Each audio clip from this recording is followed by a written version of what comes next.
हज़रत दादी ने उसको पूछा, दरियाफ्त किया गया कि हकायत मशाइख से मुरीदों को क्या फ़ायदा होता है, यानी मशाइख की बातें की जाएँ तो उसको मुरीदों को क्या फ़ायदा होता है, समझा रहे। आपने जवाब दिया कि अल हकायत जुन्द मिन जुनूदिल्लाह, यानी हकायत मशाइख खुदा के लश्करों में से एक लश्कर है, जैसे मुरीदों के दिल कवि होते हैं। उसने कहा इस बात पे कोई दलील पेश कर। उसने कहा, समझ आ रही बात की, ये जो आपने बात की है कि उसके मुरीदों के दिल को तकवीत पहुंचती है, इससे साबित करो कुरान से।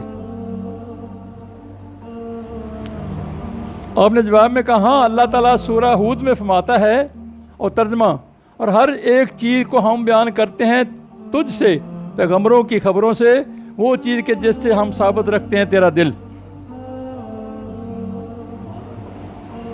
इस आयत मुबारक में अल्लाह ताला अपने हबीब पाक सल्लम से फरमाते हैं कि हम पैगंबरों के किस्से और वाक़यात तुझसे इसलिए बयान करते हैं कि तुझ पर हर कोई रंजो गम मुसीबत पहुँचे तो गौर करे।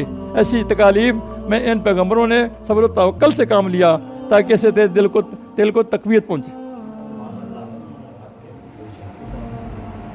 इस तरह बिलाओ इम्तिहान के वक्त, हकायत मशाइख के सुनने के वक्त मुरीदों के दिल में सबात और कुव्वत अज़म पैदा हो जाता है।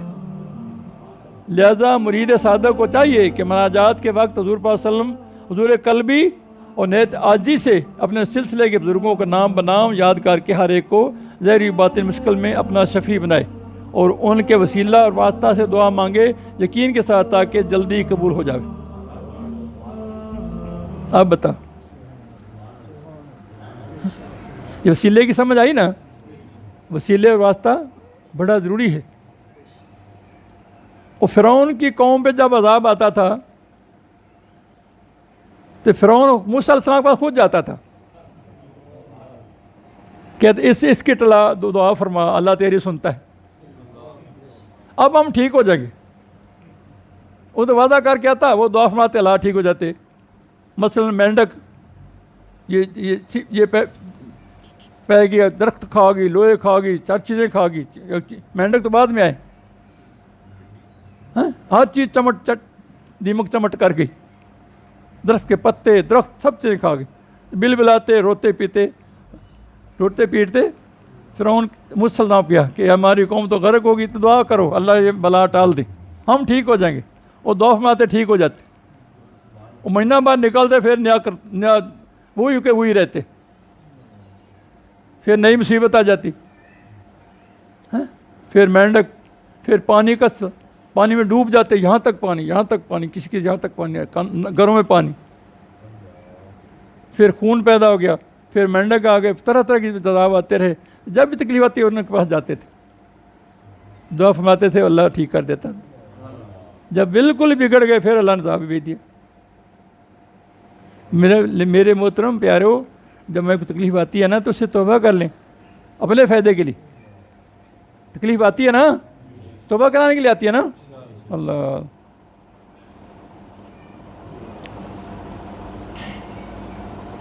अल्लाह ताला ने सबसे पहले हुज़ूर पाक सल्लम इमामुल औलिया सरवर अंबिया वैसे इजाद आलम फ़ख्र मौजूदात महबूब रब्बुल आलमीन रहमतुल्लिल आलमीन शिफ़ुल मुज़निमीन मंबा फ़यूज़ अल्लाह मदलूम अव्वलीन आखरीन वास्ता हर फ़ेल व कमाल मदर हर रस्म जमाल और खलीफा मुतलिक व नैब कुल हज़रत बारी ताला हज़रत मोहम्मद मुस्तफ़ा सल्लल्लाहु अलैहि वसल्लम को नूर को पैदा किया।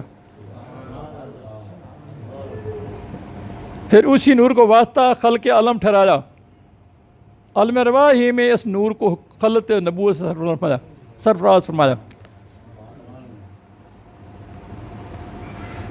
इसी आलम में दीगर अंबिया अलैहिस्सलाम की रूहों से ऐद लिया कि अगर वो हुज़ूर पाक सल्लम के ज़माना को पाएँ तो उन पर ईमान लाएँ, उनकी मदद करें। इसी वास्ते तमाम अंबिया कराम अपनी उम्मतों को हुज़ूर पाक सल्लम की आमद की बशारत देते रहे। जब अल्लाह ताला ने हज़रत अलैहिस्सलाम को पैदा किया, तब हबीब पाक सल्लम का नूर उनकी पुश्त में बतौर वदियत रखा। हज़रत आदम अलैहिस्सलाम से वो नूर हज़रत हव्वा अलैहिस्सलाम के रहम पाक में मुंतकिल हुआ।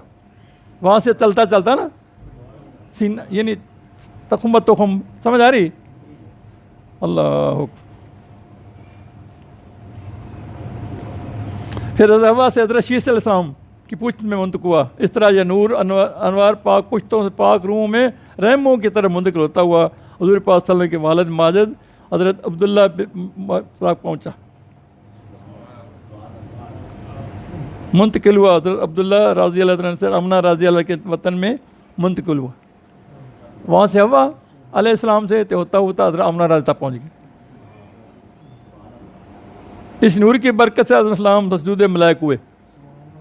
उसी नूर की वजह से, उसी नूर की बरकत से हज़रत सलाम मसजूद मलाइक बने। उसी नूर के वसीला हज़रत सलाम को तौबा कबूल हुई। उसी नूर की बरकत से नूह इस्लाम की कश्ती गर्क होने से बची। उसी नूर की बरकत से हज़रत इब्राहिम सलाम की आतिश नमरूद गुलजार हो गई। उसी नूर की बरकत से अय्यूब अलैहिस्सलाम की मुसीबत दूर हो गई। उसी नूर के बरकत से अंबिया साबिकीन अलैहिस्सलाम पर अल्लाह ताला की अनायत में बयानायत हुई। अल्लाह ताला में हुज़ूर पाक सल्लल्लाहु अलैहि वसल्लम का मुकाम और एहतराम और अदब करने की तौफीक अता फरमाए।